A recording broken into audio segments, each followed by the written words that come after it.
Mga kabayan, kwentuhan muna ulit tayo, no. Ito yung isang yung dati yung sinasabi ko na kapag ka yung yung lupa hindi natin na binubungkal. Yan yung nangyayari. Ito hindi ko yan hindi ko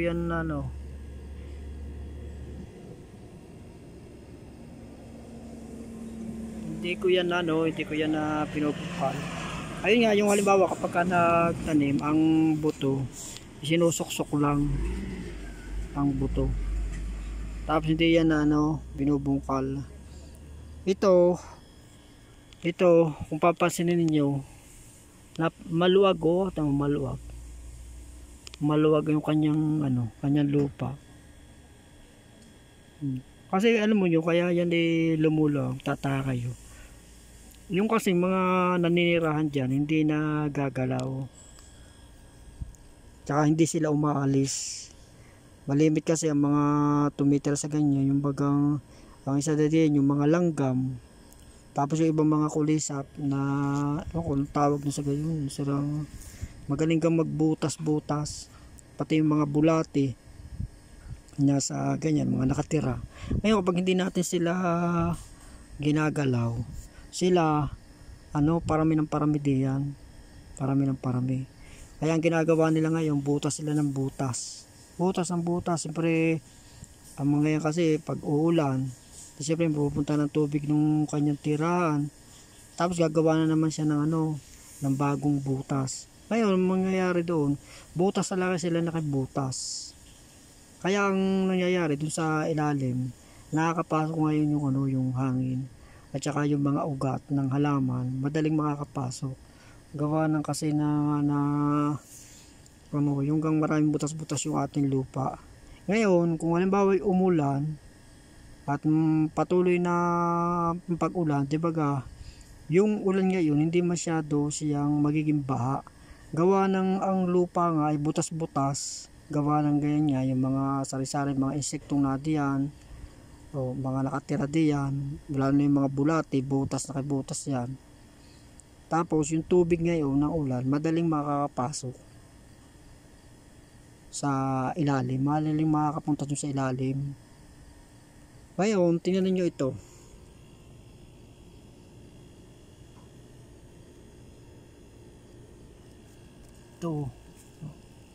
Matigas. Yung kasi dinukal ko, tapos tinanon, ang bilis labasa yung dinidilig, siya agad siya yung dati pa yun, yung ginaho ko talaga siya, pinalambot ko talaga ng husay. Tapos nga yung madilig tumigas siya gayon. Kahit nyo ito, palabasa ito hindi nagagalaw, kahit yan dinidilig, hindi siya na ninigas. Yun yung kasi kapag bawa yung inararo natin, ganyan na nangyayari. Kaya ito sa mga araruhan, ganyan yan, malambot na makapag pero pag naulan, tumitigas yan. Pero ang getong kuwan, kapag hindi natin na pinapakalman, yan ang lupa lumalambot. Gawa kasi yan yung mga nakatira dyan, mga nakatira ng mga langgam, mga bulati, mga insekto. Kasi yung mga insekto, minsan kasi tumitira sila din sa ilalim. Tapos dun sila mga pag minsan lalabas sila pagka sila nagugutom. Ngayon kapag umulan, saka lalabas. Ngayon gagawa na naman sila ng panibagong butas. Kaya nangyayari ngayon sa lupa, sila ay nagiging buwaghag ng kanya. Kung sa ko siya, nag-automatic na. Yan, alam nyo, yung mga kuwan yan ginawa sa dyan ng Diyos, ng Allah Subhanahu wa Ta'ala. Para sila yung trabaho nila yun.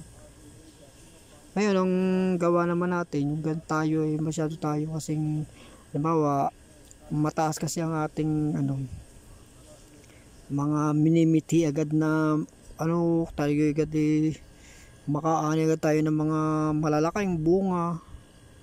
Ang hindi natin alam sa kawan, nakaani nga tayo ng bunga, pero kita naman natin nangyayari, Kapag yung umulan lang ng kaunti, baha na. Paano kasi malimit ang ating pagtatanim nga ay ganyan. Pero kung ating pagtatanim nga ay ang ano, gano'n, na wag nating ang hukay lang natin, yung halimbawa, kamuting kahoy. Alam niyo yung ano, yung kamuting kahoy. Ako dati nagtanim ng kamote, di ba ang kamuting kahoy, kalimitan niya, inaararo, no? Inaararo. Ngayon, ang ginawa ko, yung damuhan-damuhan yung damuhan-damuhan, makapalang damo. Tapos ang ginawa ngayon, binuta yung ano yung alam niyo yung may bareta nga sinasaksak ko lang yung bareta. Sinasaksak ko lang yung bareta sa lupa. Pagkatapos yung kaputol nakakabaling kamuting kahoy, sinasaksak ko na lang ganun. Hindi yun iba sa di yung bareta naman tilos naman yung ano na yun, yung isa yung kabila na yung panghukay, pero yung kabila tilos. Ayun sinasaksak ko lang ganun yun sa lupa. Tapos siya sa pagkabunot ko, sasaksak ko naman yung kamuting kahoy. Hindi ko na siya yung sasabihin pang dudukalin ko pa yung yung lupa. At alam niyo ang nangyari nung kawan. Ang lalaki din ng ng laman. Kasi yung yung gayon, yung kakatulad ng mga subukan ninyo. Halimbawa kayo diyan sa inyo, bawi damuhan. Huwag nyo nang araruhin yan. Kumuha kayo ng bareta, saksak nyo yung bareta. Pagkatapos, pagkasaksak nyo ng bareta, isuksok nyo yung kamuting kahoy. Tignan nyo pagdating ng kawa. Ang lang naman sa kamuting kahoy, ang alagaan nyo sa kanya, yung bagging. Kasi alam nyo sa atin, yung mga bagging. Kaya kapag sinalbawa, sumibol na, tapos napuluputan siya ng bagging, talagang siya nangihina. Pero ayun alagaan nyo lang sa bagging. Ang bagging naman madali namang yan, patayin yung bagging. Ang ginagawa ko dyan sa bagging, halimbawa yan lumago yung bagging, ang hinahanap ko lang yung puno. Ang puno kasi niya kailangan mo talagang bunutin, dahil kasi pag hindi mo kasi binunot yung yan kasi halimbawa pag pinutol mo lang, hindi pwede kasi yan puputulin kasi matibay yan. Halimbawa pinutol mo lang yan doon sa sagad na, ay biro mo yung kanyang pinakaugat sumisibol pa rin. Kaya ganun katindi ang yung mga bagging na damo. Sila yung matibay. Ngayon sila naman napakaraming mamunga, kaya okay lang na bunutin natin sila, dahil sila kasi kung mamunga ay ang mga buto ng mga nila, magtataka ka, halos parang lahat ay sumisibol. Diba yung mga gulay bawa ka ng mga buto nito mo, hindi lahat sumisibol yun. Pero yung mga bunga ng gayan, yung mga buto na yung bagay, magtataka ka talagang lahat ay sumisibol. Kaya sila kahit bunutin mo, hindi mo talaga sila maubos. Ngayon yung kasi ang kalba may sumibol doon, hindi kakaba, matagal-tagal na yung bago ang yung kamuting kahoy makakalaki na. Ay ganun ang ginawa ko. Ay lalaki din ng ng laman. Yung kasing halimbawa inararo natin, siyempre matitigas yon. Ngayon kailangan lagi nating bungkalin siya para siya lumuwag. Kasi kasi siya yung kasi direkta kasi yung yung ulan.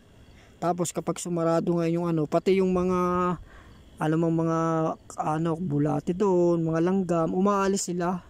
Kaya natin iilan lang hindi kagaya ng ganito. Ang mga langgam diyan na yan tumitira. Diyan na yan tumitira sila. Okay, parami na ng parami diyan. Sila ang gawa nila, butas na ng butas diyan, pati ibang mga insekto diyan sila yung butas ng butas diyan. Kaya ngayon kita ninyo ito. Ito ayaw sa kabila ang luwag ang luwag. Sadya ko kasi ang gawa kasi ng kaya lumuluwag pagka huhukay nga sila. Pagkatapos ng gawa ng kuha, tinatambak nila diyan. Ngayon kapag tambak nila, matatabunan ngayon itong mga itong mga layak na ito. Natatabunan sila. Ang nagtatabon ngayon yung siyempre halimbawa kita ninyo. Halimbawa dito ang nilagay ng mga langgam yung mga lupa lang sa ibabaw nitong damong ito. Ang kagandahan itong damo, itong mga tuyong dahon yan, madali pa yung makadedecompose. Dahil kasi natatambak hindi kami siya na nangyayari sa atin. Yung katulad yung mga napapanood ko sa YouTube, ang ginagawa ng iba, yan yung mga nakikita ko doon sa iba, yung mga nasa yung mga farm nila, kung di ba sila yung nakatapos ng ganito, mga damo, lahat, ang gagawin nila, kukuhanin nila ito lahat, yung pag matanda na yan, di bubunutin na nila yan, lahat, pati mga damo, pati mga ganitong mga tuyo, lilinisin agad nila yan lahat. Pag nalinis nila, ilalagay nila dun sa compost bin, doon, tatambak nila doon. Ayun, yung layer yun. Kasi yung ito pag natambakan nila, lalagyan nila yan ng ng lupa sa ibabaw bago papatungan ulit ng mga gartong mga green manure, tsaka yung mga green na mga halaman, mga magkakahalong damo tsaka gulay. Tapos tatambakan na naman ng ng lupa, kaya matrabaho. Ay samantalang ito, tingnan niyo yung gartong style. Ito hindi lang natin napapansin. Kusa na yan, ginawa na talaga ng Diyos na mayroon na sadyang nagtatrabaho dyan para sa atin. Pero tayo, lagi nating binabago. Kaya, kahit na pansinin ninyo ito.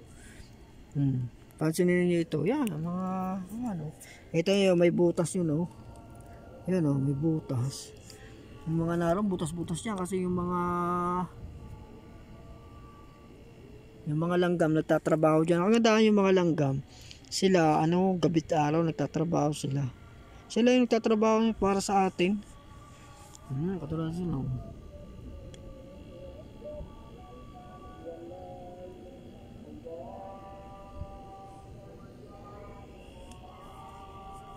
Ganyan.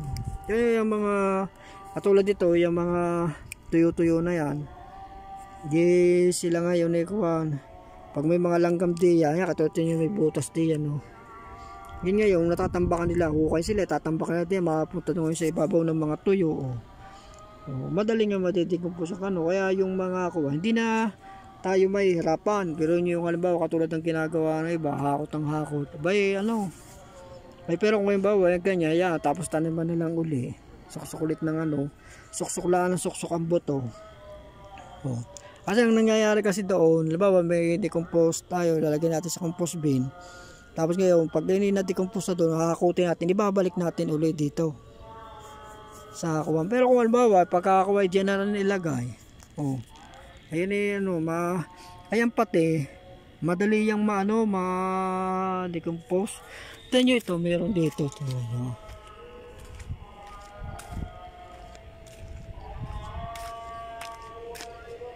Ito. Yan. Ayan dati kuwan. Yan dati pag sa dami, ang kapal. Sobrang kapal ng yan, yung mga damo, tsaka yung mga tuyo-tuyong dahon ng mga milong. Tingnan nyo ngayon, luminis na ng kanya. Luminis na, magtataka kayo, hindi ko man yan nililinis. Pero luminis na ng kanya Dahil kasi yan yung palibasa, hindi ko nga pinapakalman yung lupa na yan.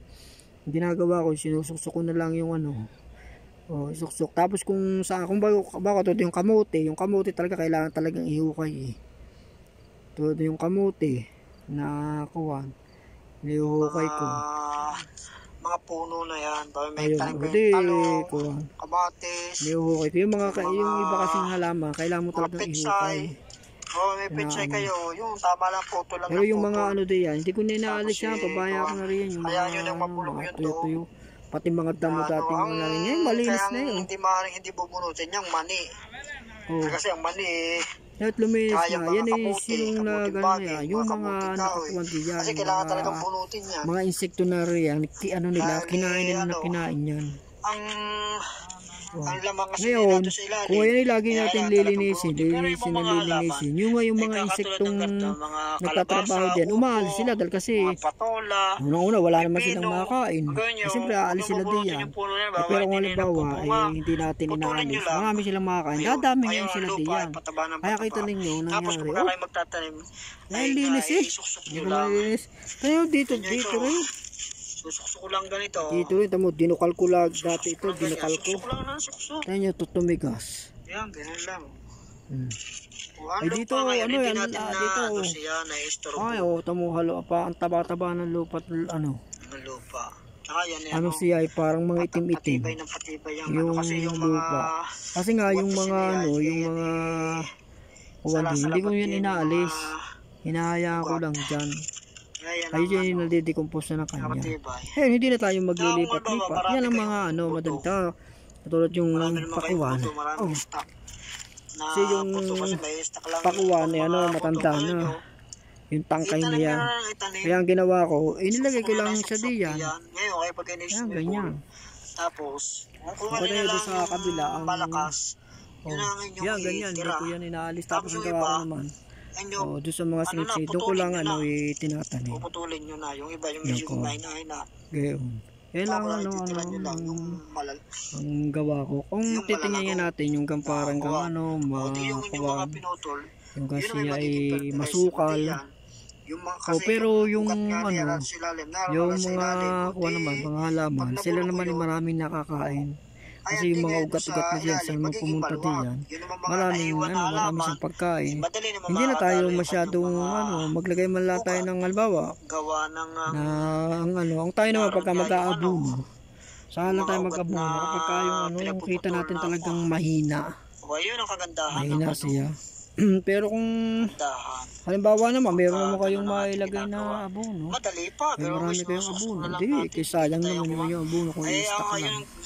Halimbawa yung mga abono, yung mga manure lang diyan, ay ilagay na rin natin para lalong gumanda yung ating pagbunot ng kamuting kahoy, di ka hukay na yun. Sinusundan ko na lang ang ating kalabasa.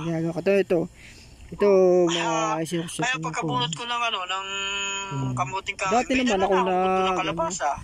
dati naman ako iniuhukay ko rin. Iniuhukay.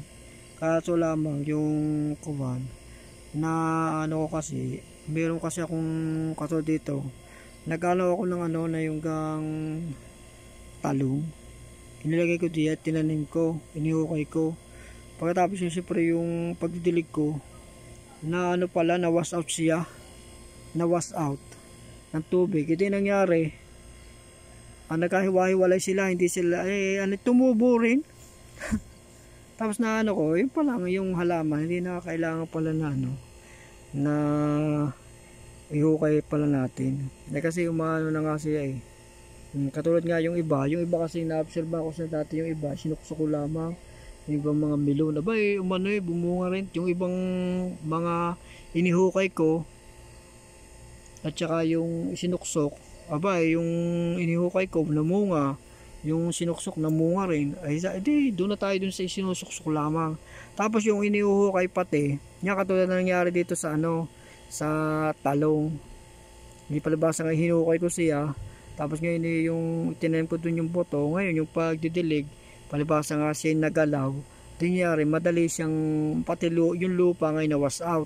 Ngayon yung yung isinusuksok mo lang, pag kayo nagdilig, hindi nawawash out ng lupa kasi pa siya, buong buo siya, buong buo, kaya hindi siya nawawash out. Hindi gaya na yung hinihukay, nadukal siya bago kaya pag kung kailangan talaga kung didiligin mo yun, yung gagamitin yung waligwig lang, yung lagadera, kung may lagadera ka, para hindi mawash out yung lupa.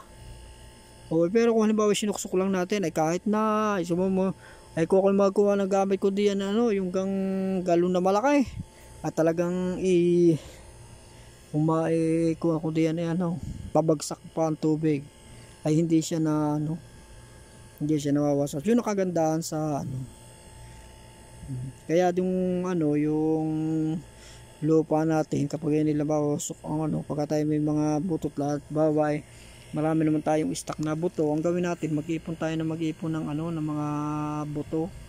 At halimbawa may mga talong, may mga matured na talong, halimbawa tayo namuti ng talong, tapos sinakita ko may matured, huwag nating ang gawin, isabit na lang natin, hayaan na natin yung doon, hayaan natin. Tapos meron naman tayong buto ng kuwan, bawa nangain katulad ito, pag nangain ako ng melon, ang ginagawa ko, yung mga buto iniipon ko, pinapatuyo. Ang mga buto hindi ko na pinapatuyo sa sa araw, yung lalabas ko pa, ibibilad ko, hindi. Ganun ko lang, lagi ko lang sa ibabaw ng papel. Nahaya ko lang matuyo doon. Sa loob ba ng sa loob ng kwarto. Ganun lang aking ginagawa. Hindi ko na pinapatuyo doon sa araw. Tapos ang gagawa, siyempre parami ng parami yung yung buto. Ang gawa ko ngayon, pag ako naglalagay ng kawan, kasi ako magtanim, ay talaga namang kawan. Pagkakarami, yung kagandahan kasi na yun, yung doon, mamimili ka na lang na yung at saka minsan pati nag-automatic na kung sino yung mga mahihina, sila ngayon yung lalo na kapag halimbawa hindi naman dito na ulan, ay di kailangan laging diligin, hindi ngayon pagka halimbawa busy, hindi nakapagdilig, yung mga mahihina, kahit di natin na sila patayin, ay sadyang namamatay na yung yung mga mahihina. Ang natitira ngayon yung mga malalakas. Katulad ito. Atayan nyo ito. Dati ang nito, ang dami nito. Ang dami. Tayo ilan na lang natira. 1, 2, 3, 4, 5, 6. Ay dati pag sarami niya, siksikan yan dito nung kawan. Paano kasi ako nangain dati ng ngayon sabon ng dami ng buto. Ngayon yung video nakita ko parang may siya, yung may damage siya. Ang ginawa ko parang hindi ko nagustuhan yung sabi ko yan, may damage yung bunga. Parang hupya kasi siya Hindi siya yung bilog na bilog. Ngayon ang ginawa ko, binaw ko na siya din. Pagkakain ko yung balat niya kasama yung buto. Yan, sumibol. Ang dami. Tapos ngayon sumibol pero ang natira na lang sa kanila 6. Ay yung nangyari dun sa iba, namatay na sila, naging fertilizer ngayon sila din sa ilalim. Tapos yung ilalim niya ngayon ay maluwag kasi yung mga ugat-ugat kasi ng mga yun ay madidecompose dyan. Yung iba yung mga na-decompose na siguro, yung iba. Kaya yun ang kagandahan kapag marami tayong buto, dami natin tanim. Tapos yun kusa na rin namang kapag hindi natin nadidilig. Pero kung halimbawa katulad sa Pilipinas medyo maulan, ang gawin natin halimbawa yung katulad ng garto, yan halimbawa katulad ng garto isang kuwan, tira lang natin yung 3. Tapos ang gawin natin yung iba, gupitin na lang natin, putulin, huwag nyo bubunutin, putulin nila yung iba, yung mga magiging fertilizer sila, tas hayaan na doon. Yung ganun. Sila naman yung lupa ngayon sa ilalim, akala natin doon sa ibabaw matigas siya, pero doon sa ilalim malambot na dahil kasi tapos mataba na rin kasi yung mga kuha na yun ang naging na-decompose na, madi-decompose yung pagka nagtagal. Ganyan ang maganda. Kaya kita nyo yun pagka nagtagal yun at saka ako naman ang gawa ko halimbawa ko may yung narito sa loob kasi hindi naman pwedeng i-quote malcounty lang yung tataman to sa loob ang ginagawa ko diyan ko inilalagay halimbawa yung mga matatanda na rin pag ako nagtabas laging ko diyan ko tinatambak. Meron nga akong napanood na yung sa YouTube na yung kalamansi nila doon na lang tinambak ko kasi taniman ng mga gulay yung ibang kuwan, yung mga damo, kahit yung mga kung mga kuwan doon na doon itinatambak sa kalamansi sa may puno. Yan nangyari kuwan yung kalamansi magtataka ka walang kasakit-sakit ang kalamansi at pagkalalaki ng bunga ay pagsarami ay pati ilalim namunga ng namunga ay karamihan sa kalamansi nabunga lang yung mga ibabaw tsaka yung mga tagiliran pero yung mga ilalim hindi yun yung magtataka at pati yung mga laylayan mabunga ganun yung kasi yun pero yun hindi na inaabunuhan ay palibasa yun lang mga damo-damo nga tsaka yung mga kung ano ng mga kuwan sanga-sanga ay dun itinatambak yun lang ang kanyang fertilizer pero mo ganun lang pala. Kaya nga yung yung ginawa kasi ng Diyos, yung halaman, di siya magmamature yung kanyang mga dahon, yun ang kanyang magiging fertilizer. Ay tayo nga lang, masyado tayong malinis, linis. So sige, pala hindi pa nakapag-subscribe, tsaka hindi pa nakapagpalang, paano tayo, sige, Salam muna. O sige, hanggang sa muli. Huwag tayong manawa na manood sa ating kawan at ituro din natin sa iba. Sige, salamat.